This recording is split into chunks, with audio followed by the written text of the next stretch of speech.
in our service, we talked about, several things, but to a degree, we focused on, in various forms, we focused on the learning to see reality, and in a word, I'm going to say the truth. We talked about trust to some degree and so on, but a lot of folks, and I talked about this on the Friday night live thing that I do out there on the internet, but all this stuff that we do, all the reading and meditating, all the spiritual work, all these things we do, I sometimes notice that people don't even know why they do it. It's sort of like, well, this just makes sense, or it's something to do, it's kind of cool, friends do it, and whatever. Behind all of this, what are we really doing? And are we studying? Are we reading? Are we learning? Are we memorizing information, spiritual, philosophical information?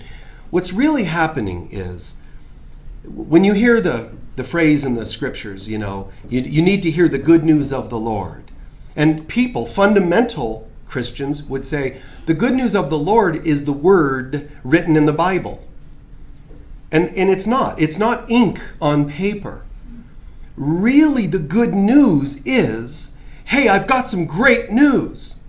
Despite how things look, the world looks like it has power over you. It's not true. That's the great news. The great news is there is only God. And it's also true you're made in God's image. So guess what? Nothing can prevail over you. It'll seem like it can. So what we have is not a world that's contrary to God. We don't actually have a heaven and hell.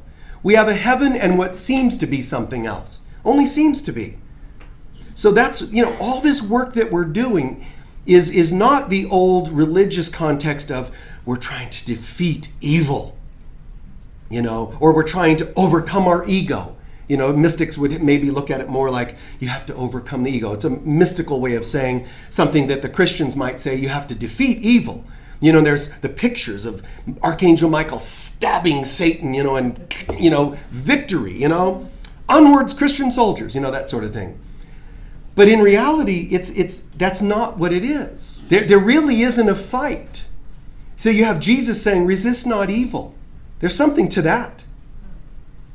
It means there's not really anything to fight. But while you're on earth, it will seem that way. While you're on earth, you seem to have addiction, so do something with it. On earth, you seem to have frailties, doubt, self-doubts, over-criticizing ourselves or others. Those are not the God self. And it is right to overcome those things, but not to see them as an actual power and adversary. It's kind of more like see it as a silly distraction. Like don't inflate it and then fight it. That doesn't make sense. That's like going into an athletic event and injecting your competitors with all the proper steroids and get them all high and put yourself into a depressed mood and then try to compete. It doesn't make sense. But that's what we do on earth. We put ourselves in a state of, oh my God, I'm overwhelmed, and then wonder why we're not able to overcome things. We have to align with the truth of God. The truth is there is only God, and the truth of God is this. If there's only God, or that there is God, God is love and peace and joy. It's not a thing that fights, like my dad can beat up your dad. God, help me out here and beat all the bad things in the world. It's, wow, how nice to know that. Learning to talk to ourselves, like if you were talking to a person who's passing away and they had fears, what you would be doing if you're any amount of a decent person is more or less reassuring them. But why are you reassuring them? It's going to be okay. They might say, I'm looking forward. They might say, I'm scared. But you're really probably going to go, it's going to be okay, right? Right? Why are you reassuring them? Because you believe something good is okay, waiting on the other side, right? That's what we have to do when you have a bill you can't pay. It's okay. Just give yourself the same loving care you would somebody who's dying. Because you are dying when you think a bill is bigger than you. You're dying when you think you can't live if living is without them.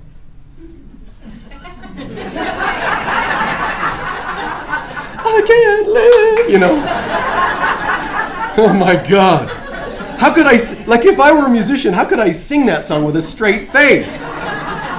No, not really. You know? I mean, it's like, and there's people just, I know. You know? Codependent, you know? Anyway. So the truth of God, like, just speak to your heart, speak to the soul and say, it's okay. Just the way you would someone passing. It's going to be okay. But I'm dying. I have a bill to pay. I have this. My children don't like me. Whatever. And I know. That's what seems to be. The illusion that you're dying, but you're really not. And you can even say to a person who's passing away, and you'd be telling them the truth is, in a way, you're going to be more alive in a few seconds than you are now. So why wouldn't you also be able to accurately tell someone, if you can find the truth of who you are, that bill will seem small in just moments from now if we could get you to transition from this reality, where everything seems so amazingly huge against us, to a different reality. So in a way, anytime we have an issue and run into things, we're confronting a possibility of a death in a good way.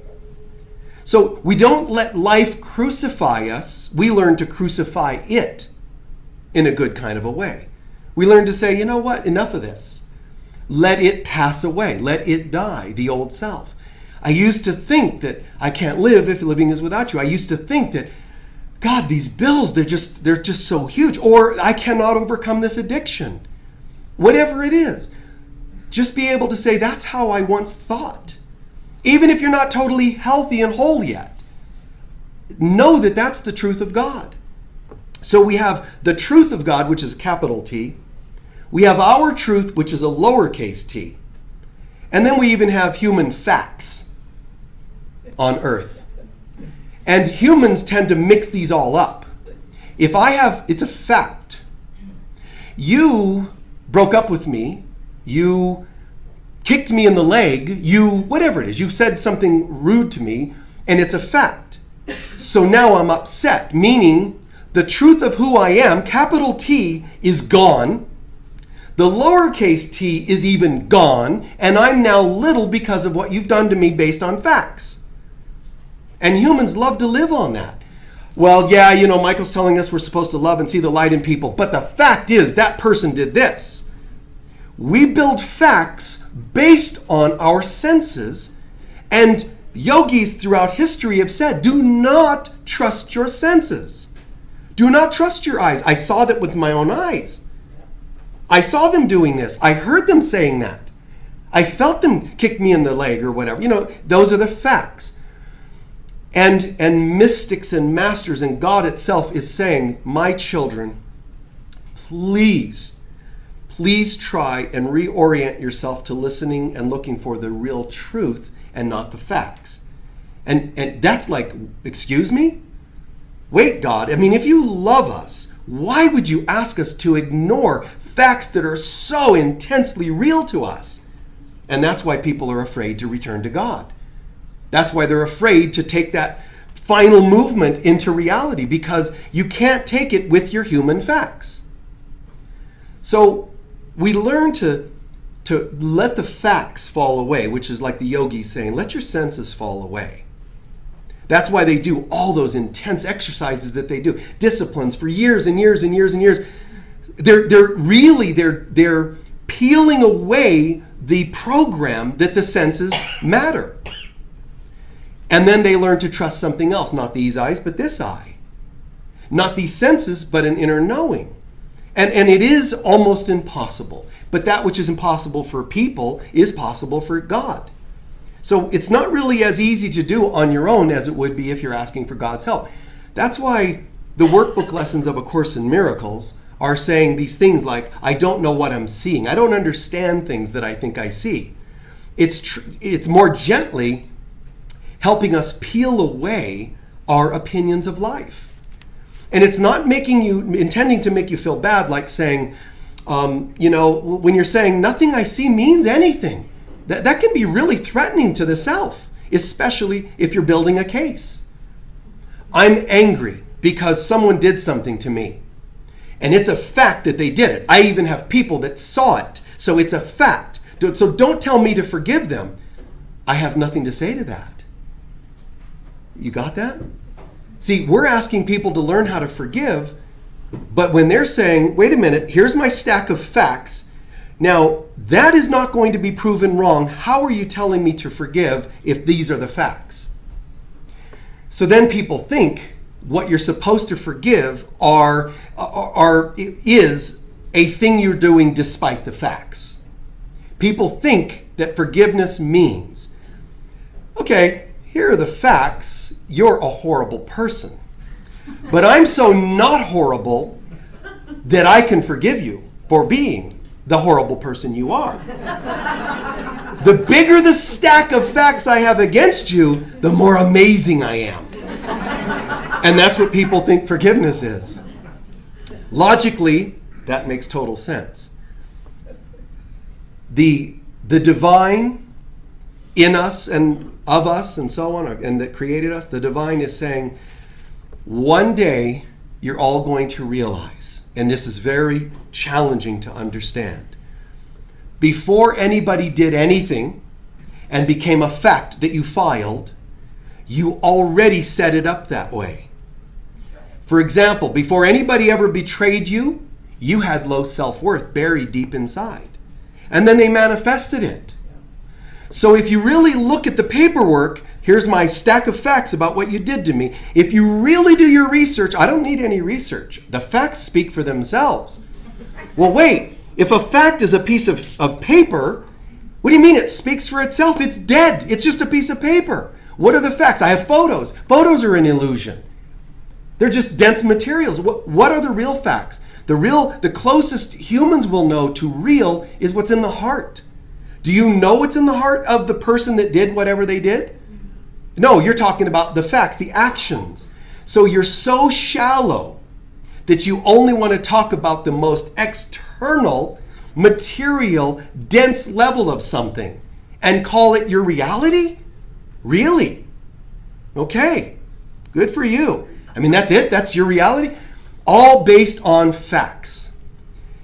Spirit saying, if you look more closely, read the fine print of the facts. This person, it's right there. It's even titled, this paper. This person betrayed me. That's the title of it. I don't even need to read anymore. Go ahead and read. This person betrayed me. They did this.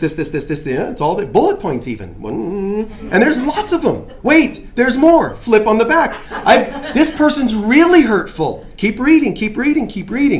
Because at the foundation of that document that is a fact of somebody doing something, oh God, I mean, look, oh, they did this.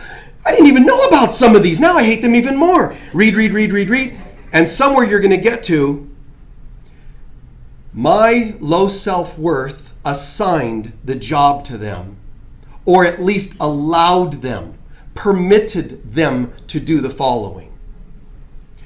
I bought a house once, and one day, out on the lawn, I saw this stack, like this pile of rocks and debris. And I'm like, where did that come from? And I'm scratching my head over it and wondering, and gave it some time and thought about it. And then I called the city and they're like, nope, that wasn't us. I finally found somebody that said they saw the city truck dump it there. So I called the city again. Hi, I have evidence of you guys you backed a dump truck onto my front yard and dumped a pile of debris, like weeds and junk and rocks and mud and whatever. You want to explain that? They were like, oh, no, we don't know. They wanted to pretend they knew nothing. But further research, I found this. Now, at this point, I am a victim. I had nothing to do with it, and it's true. And they did this, and it's illegal and all that. And they don't even want to acknowledge that they did it because they're like, oh, we could get in trouble for that. But they did do it. But, and it's sort of apropos to the point I'm trying to make, the previous owner had actually signed documents allowing the city to dump stuff there. I don't know why. Maybe they were using it as a fill at one time, which we no longer needed. But somehow, without my knowledge, permission was given. You follow? Without our knowledge, often we're giving permission for things. Now, I don't mean you literally sign up for it. Oh, okay, today's Sunday, tomorrow morning, as of 8 a.m., I would love for some intense betrayal. I think I'm ready. Okay. All right, I'm ready. Betrayal, come on. It's not like we actually do that. That's not how it works, and that's what scares people. They go, I didn't ask for this, because they're using the conscious mind. They're thinking, if I didn't ask consciously, then this is still making me a victim. Forget that it's conscious. You don't have to ask for the world to do things to you. All you have to do is still have beliefs that you are less than a holy being, and it already permits it. And some of us go, well, I don't believe that. I know that I'm a holy being. Be careful. Because any of us can say the words. How holy are you? I'm a completely holy, one with God being. Well, if you're in a body, it's hard to claim that. But if you are, can you drink poison and have it not affect you? Can you walk in snow and not leave footprints? Be careful how holy. It's easy to say the words, and everybody in Sedona thinks they're cosmic, geez, and it's just like, an asylum.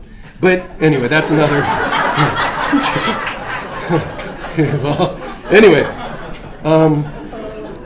in many respects, because when you have everybody under the delusion that they're cosmic, it's better for us to say, I do feel kind of evolved and cosmic. I live in Sedona and my chakras buzz all day. That's great. But it's also beautiful to say, and isn't it funny that I still have these challenges? That's the real thing. To just go, and isn't this funny? As much as all I need to do is close my eyes and all of a sudden I see the universe. It's amazing. And yet, I still don't know how to be nice sometimes. That's kind of cool. To see those silly things. Not to claim all the grandiose things, but to own some of the silly things. That's what makes us almost more perfect, is to own the imperfections. Because in owning that, we can also say, and I'm willing to surrender that. Instead of pretending they're not there, because that keeps you far further the distance from the truth of who we are. So there's something about this that's amazing. When you see people, let's say victims of the flooding going on the planet right now, when you see people who just are struggling financially, or drug addictions, or they're just not feeling attractive, when we look at other human beings, we're not seeing the truth of who they are. Oh, yes, I am, because I can see auras. That's not the truth. That's a lowercase t. When you can see nicer things in people, you're still not in the God. Because when you're in the God consciousness, the capital T, you will not see anything. You will feel a presence of light. You will feel nothing but this wave of love. And it won't be like, oh my gosh, I'm feeling oneness with God in love and bliss and joy for you, but not them. It's never able to exclude anyone. When you really do see someone, you see everyone. And it's because you feel everyone. It's this surreal experience. This surreal experience. And it's like, and that's why people that have near-death experiences, they're like, I don't even know how to put it into words. It's a peace that surpasses understanding. It's wow. And that's beautiful. But that's closer to the real thing. On earth, we're going to have things like that. Nicer experiences and so on, lowercase t, where we're just learning to be nicer and assume the best about people, communicate, ask before, don't shoot first and ask questions later. Communicate, ask, work with people. The lower level than that is when people think they know the truth of something, when in fact they're just going by their senses. They're going by the facts. What's nice is when we can get the truth of God to align with our facts, our truth and our facts. That's what's nice. When we can get the truth to line up, the facts to line up with the lowercase t truth, and the lowercase t truth to line up with the truth of God. That's really cool. When you can say, I can feel it coming and going. It just runs right through me.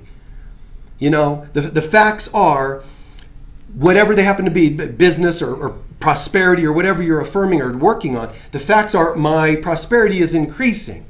But also because that's a reflection of the truth growing in me, which is a reflection of the truth of God. You see? If I don't have this alignment and I say, well, the truth of God is that we're all prosperous, but my inner truth and beliefs do not align with that, then I'm going to be trying to manufacture facts of more prosperity, but they won't happen as easily. We need everything to line up. How can I get myself to see only facts that are in alignment with the truth of God? And how can I get my personal truth to line up with the truth of God? Because on earth, here's what happens. What do you think about this? What do you think about the president? What do you think about war? What do you think? Whatever it is, what do you think about this musical band? As soon as you have someone go, I like him and I don't like him, you have opinions, which are usually based on their version of either their facts or lowercase t truth. And I've always thought, what's that about? I don't really want to be caught up in opinions. Even as a young person, I remember thinking, isn't there a truth? And spiritual teachers would say, no, we all have our truths. Another one of those new age misstatements. We may all have our truths, but if we're one, how could that be? That would be because we're still playing with the little truths. I don't want to know the little truths. I don't want to know my own truth. I want to only know the truth of God. Even though the lowercase truth is nice, it's better than untruth, false or illusion or ego. It's nicer. I want to go past that. I want to know the truth of God. So the truth, when we say, this is my truth, that's your truth, well, I honor your truth, all that is a truce. All it is a ceasefire. But I got my guns still loaded, but it's a ceasefire. You have your truth and I have mine. And people look like they're spiritual when they say that. And it's not. I don't have to argue the truth to the truth, but what I would do in my mind, if it feels like my truth, your truth, in my mind, I'm going to say, I don't know. What I want to know is the truth of God. And in the back of my mind, that's what I would release to. And I may cease talking so that I don't get caught up in the truth versus truth kind of syndrome. And so, something amazing happens. When we learn to love and forgive, if you're a person who's sick or challenged or just a mean person, and we say love and forgiveness can change people, it really can. What we're doing is when we learn to allow people to bring forward their Christ self, their light, we will see a different person, which does happen. But does it mean that they will always perfectly change on the outside? Not necessarily. So what's happening is called surreal. In other words, it's not factual. A person in your life can look a certain way and behave a certain way. You can have let's say there's two people that are dealing with them and don't like that person.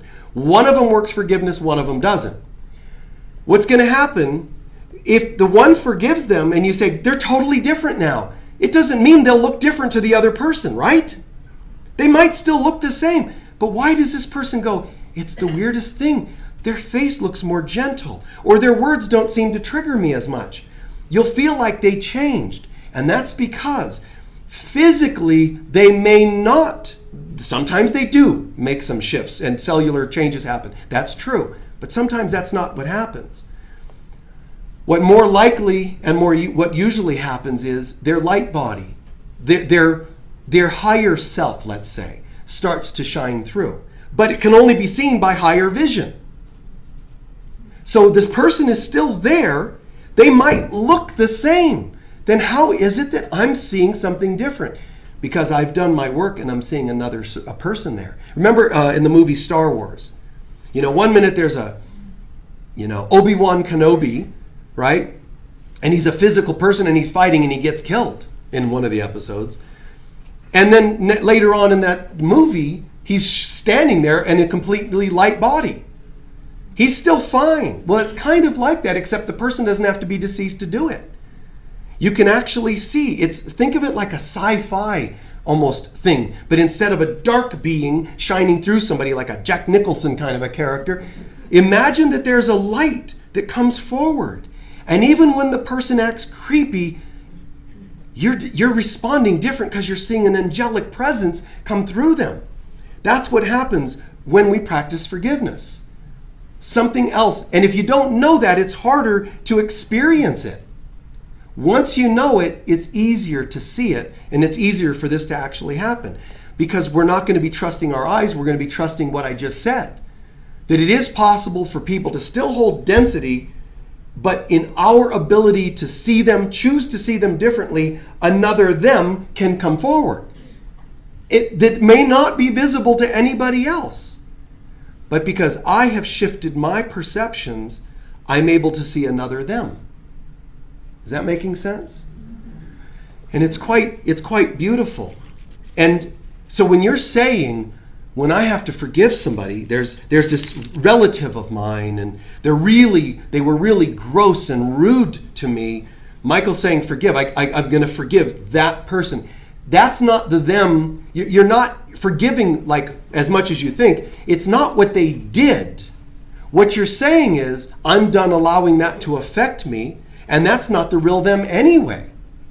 So I can say adios to the hurtful them. That's okay. I can affirm goodbye to the hurtful behaviors. I'm done with that. I don't have to know exactly how I ended up in that arena with you, where these things happened. All I do is need to own that I was there. Somehow there was something there for me. I'm willing to take it and go now. Goodbye. It's okay to say goodbye to hurtful things and hurtful people. But are you willing to see that other side of them? Jesus is saying in A Course in Miracles, he's challenging us, and he says, one thing you should ask yourself when you want to forgive someone, or when you want to do a healing, like a miraculous healing, Lazarus, come forth. When you want to do a healing on someone, whether it's a Reiki session or anything, he's saying you should ask yourself this: am I willing to see them for who they really are? Meaning, am I willing to see that other them emerge? Now, nice people, of course. Oh, namaste. Hello, beloved friends. As long as you agree with things I say, I love all of you. That's how we treat life. The greater challenge is, am I willing to see the same light? If I have a loved one, like a child that I just love, am I willing to see its light? Oh, of course, because my child's just so dang angelic anyway. Now try to do that with somebody that's harmed you to the greatest extent. And we have a hard time with that, because the ego inside is going to say, if you do that, you are then saying what they've done is okay. And that's not at all what you're saying. You're saying, I'm going to say goodbye to that, and then choose to see the other. They're very beautiful distinctions.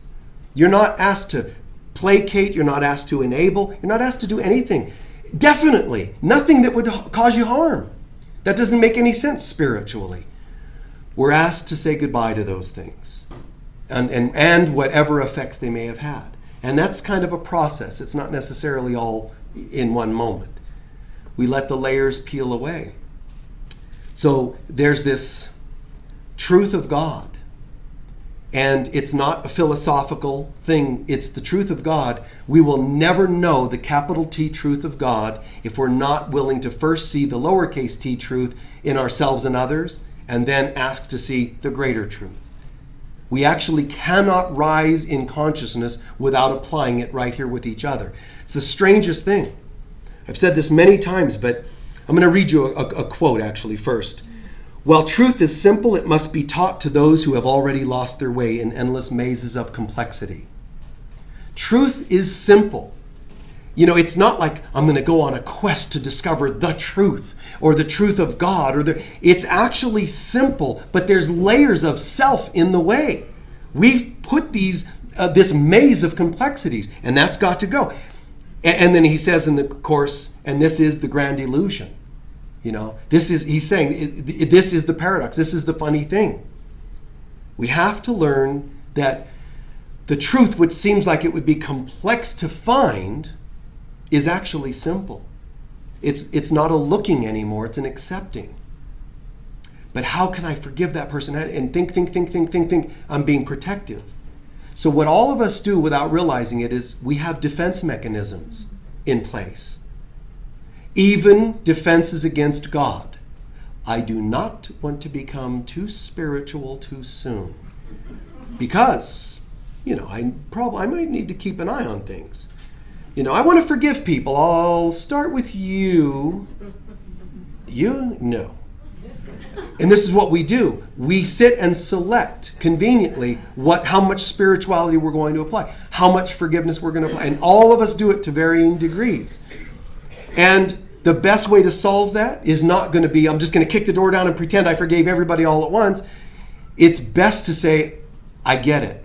I do have defenses against the truth. What is the truth again? The truth is truly what God is and that I am. God is and I am. That's the truth of God. That I am made in God's image. I have defenses against that. I know it sounds strange because we all think we're just perfectly marching forward into the light. We're actually afraid of the light even more than the darkness. So how do we deal with that? How do we find all those defenses? You don't actually have to find them all, but you have to be willing to acknowledge they're there, and then you can basically do an umbrella effect and just say, all of my defenses, I'm surrendering them. I have nothing to fear. This is the truth of God, and it's love. It can only be good. Self-talk. But surrender it all. Just knowing that I have that tendency, surrender the tendency. Not all the effects and choices, but the general tendency. I have this tendency to resist forgiving some people. Well, that's because they did facts. Behind it is my choosing to get some people, to hold back forgiving some people, is my fear of who I really am. Because if I let go of my stuff with people, I become who I really am. I emerge. You see? And it's also out there with other people. Some people are even afraid of the phenomena. Like, they're afraid to see light around people. I had a friend of mine who I lent a book. He was naturally kind of metaphysical, but didn't know it. He thought he was kind of fundamentalist. And I lent him this book, and he gave it back. And I said, what's going on? He goes, he said, as I was reading it, there would be these like sparks and little geometries that would jump from the pages into my head, through my forehead. I'm like, cool. He's like, no, that's got to be bad, So there's people that are afraid of the metaphysics. They're afraid of the phenomenon that goes like seeing auras. They think something's wrong with them. But it's also deeper psychological issues, the unknowns, the ability to just trust. Remember, I was saying in the Friday night talk I was doing, for all of us, there's this bridge we have to go over. The bridge is from wherever we are to what we're ultimately meant to be. The bridge can exist for single issues, like specific single issues, or in general, there's the big bridge of awakening fully to God. But every one of my wounds, you could say, has to be brought over the bridge. From where I am to here. Now that could be called a miracle bridge. But all of us have to go over this bridge. And the bridge is like this. When a person is hurt or stuck in a belief system, or I don't want to wake up too soon, or I'm not going to let go of all my grievances, or I'll forgive some people but not others, whatever that stuff is, it's over here. The only way you can get people to shift that, ever, is to get over this bridge. But how do they get over the bridge? The first half of the bridge is called control. Second half of the bridge is called trust. Everybody, before they're going to heal, has to feel as though they're in control to some degree. In other words, I'm willing to forgive, but at my own pace.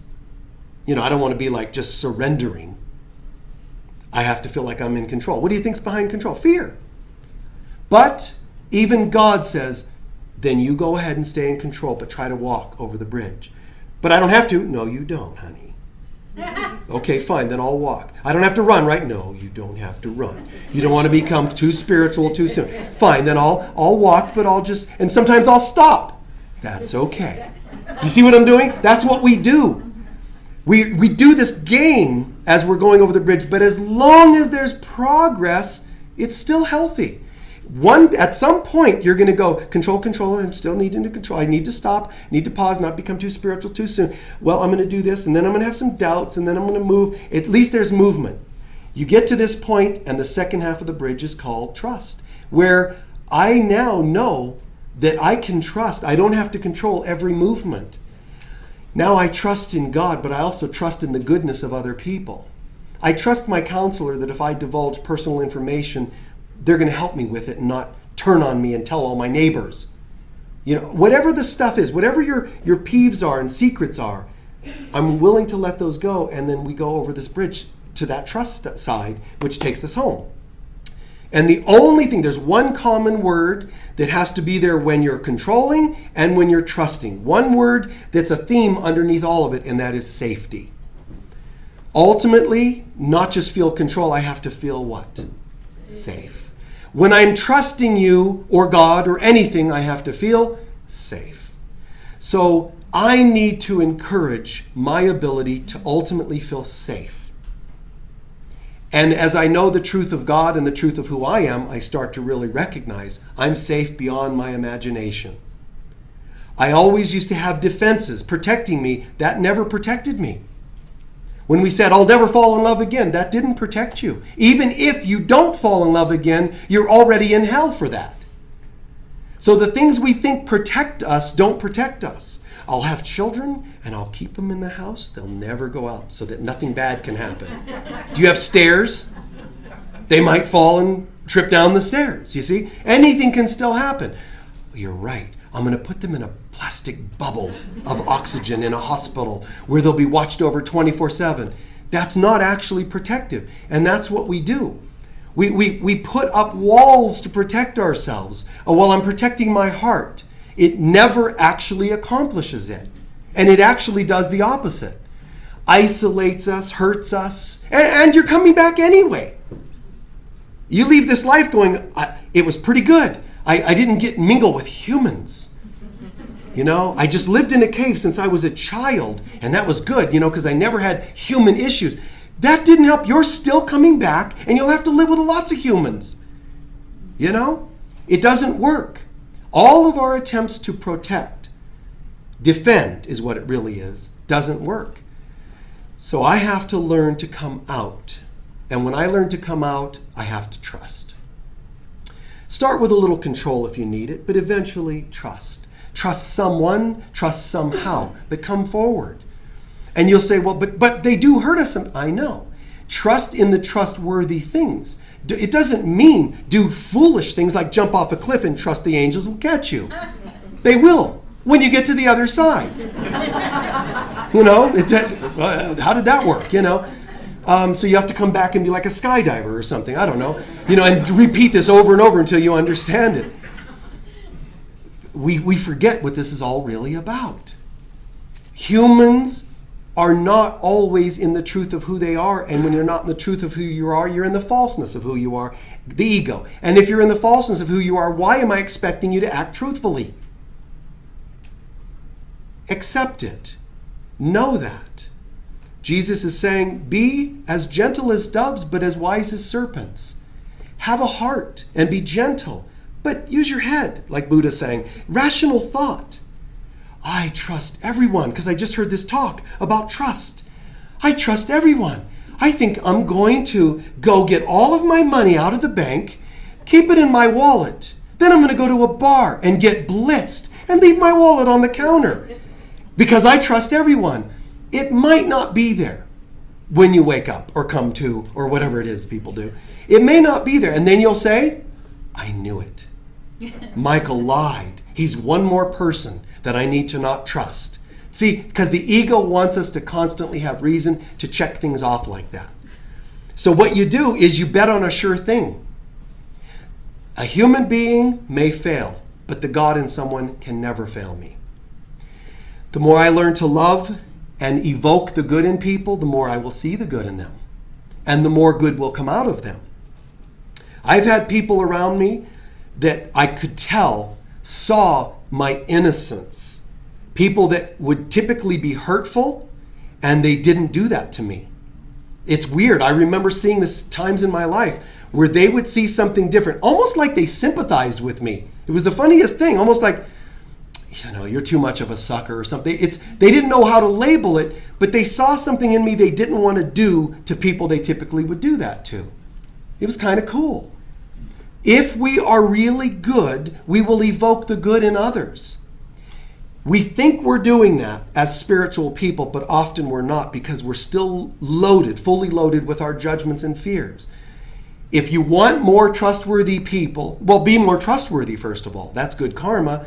But if you want more trustworthy people, they cannot be that thing you want them to be without you evoking it in them. We're all waiting for people to be nicer. That's what we're all doing. I'm waiting for my soulmate or my perfect partner or my whatever. They cannot be there without you already seeing it in your mind. I don't mean visualizing them. I mean that I'm already there. I can see that kind of goodness in people. You want to see it, you have to evoke it in people. I know that's a drag. It's an inconvenience. We'd rather have it just happen automatically, and it doesn't. Because we have layers over our mind that don't allow us to see the God presence in anybody anymore, for the most part. And if we want to turn it around, that's how we do it. You look like a mean person, but that's not how God sees you. I must have veils over my eyes. I'm choosing to see who you really are. That doesn't mean I marry you. It doesn't mean I have to move in with you. It's just, as an exercise, do your best. When you see people that you don't like, characters in a movie, but also real life historic characters, refuse to believe the things that everybody believes about them, because you know what? If there's an Adolf Hitler in history or one out there today, and all we do is see them as that, how do they ever come out of it? They're going to live up to our expectations. Someone has to let them off the hook. Someone has to say, oops, sorry about that. I let you play that role. The villainous, yucky being that everybody has, called judgment in their minds, we project onto people and let them play a role. So people are really playing roles that we set up for them. If you're going to set anything up, let's set up seeing the truth of who people are, the goodness in them. It may or may not sound easy, but it's doable, and it's how it works.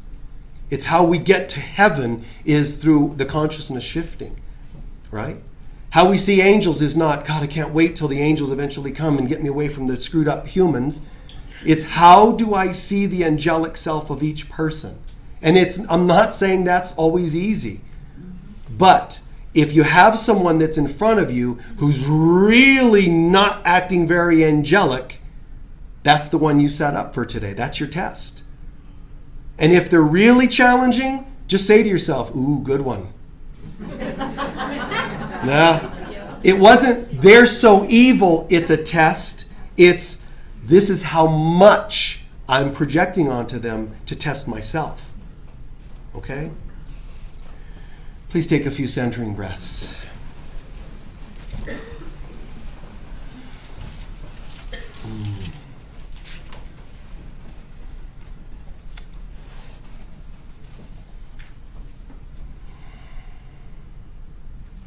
Setting aside the stuff of the world,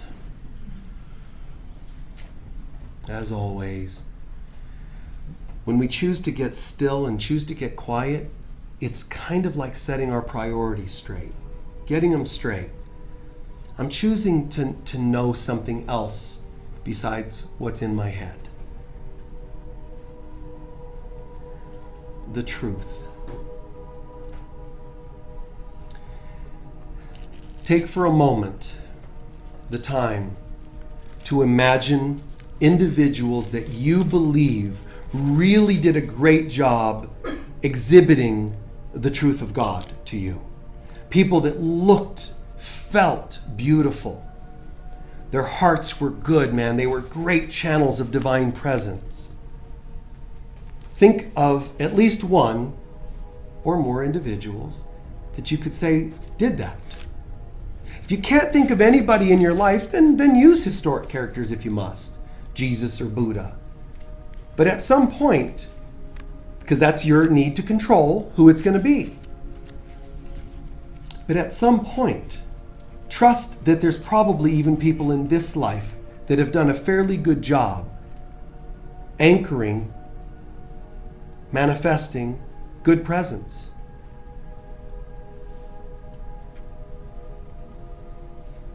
Visualize people you can say that loved you or were loving, or that you appreciated or appreciated you.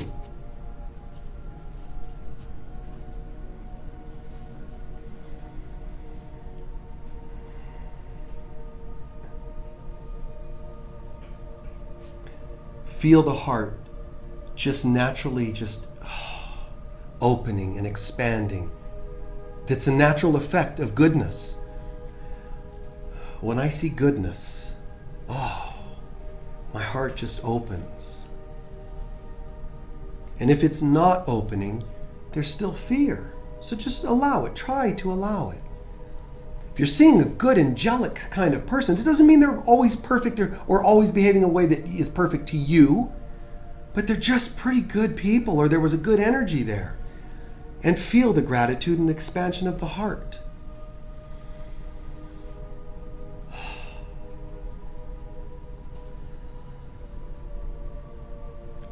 And then try to understand this. It would not have been possible for you to create them, to see them, experience them in any of that goodness if you did not set it up that way. If you did not create it, deserve it, or something. You earned, believe it or not, the right, the ability to see this goodness in them. So give yourself some credit. Picture putting a hand or two on your heart and just be grateful to yourself. God, thank you. So grateful that I trusted enough to be able to do this. Wow. This was my doing. It's not selfish to say that.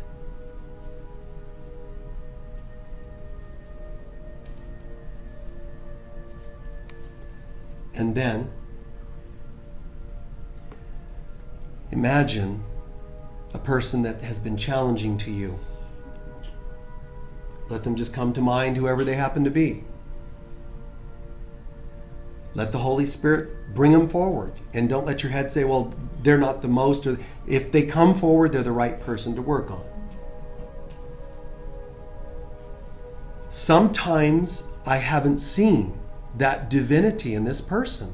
Why? Go ahead and blurt it out in your head. Why? Well, they did this and this. That's not very holy. That's okay to say that because those are the facts. Get them out of your system. All the reasons they're not holy in their behaviors.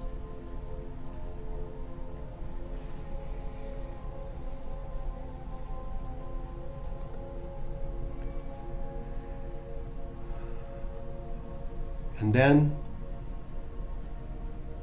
saying to yourself, I may not know how or why, but it's possible that I set them up this way.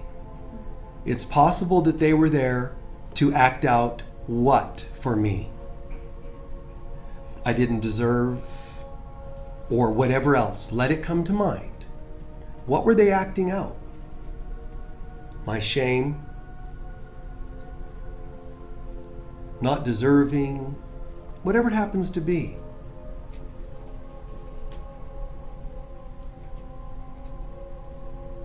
Sometimes you might even ask yourself, just if, like hypothetically, if this person manifested something so that I would keep myself from shining more, what reason might I have had? What reason might I have had? Just hypothetically, and let it come through spontaneously. That way I didn't have to come out and shine too much.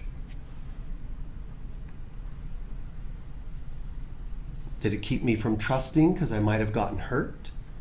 See what's behind it.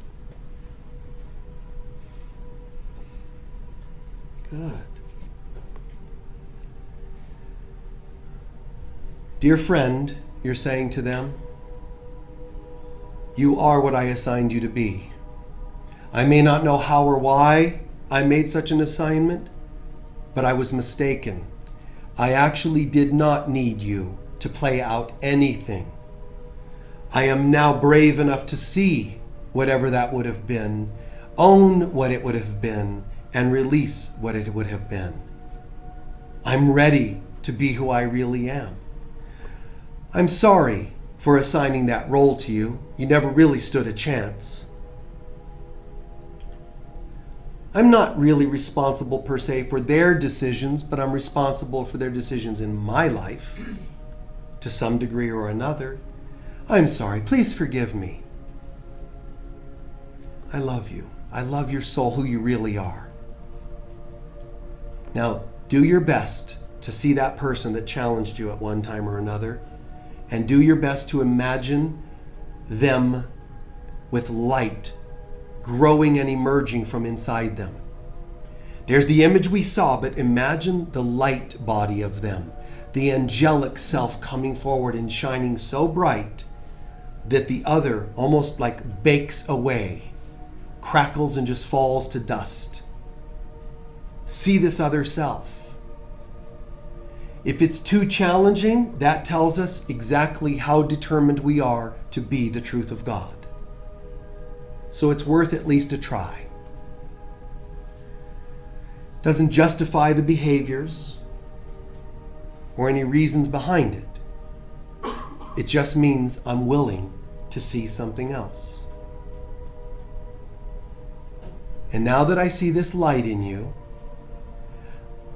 it also means, to a new degree, to a new level, I'm done with whatever it was that we did. It also means I release you from playing this role to anybody else. And that's a good thing.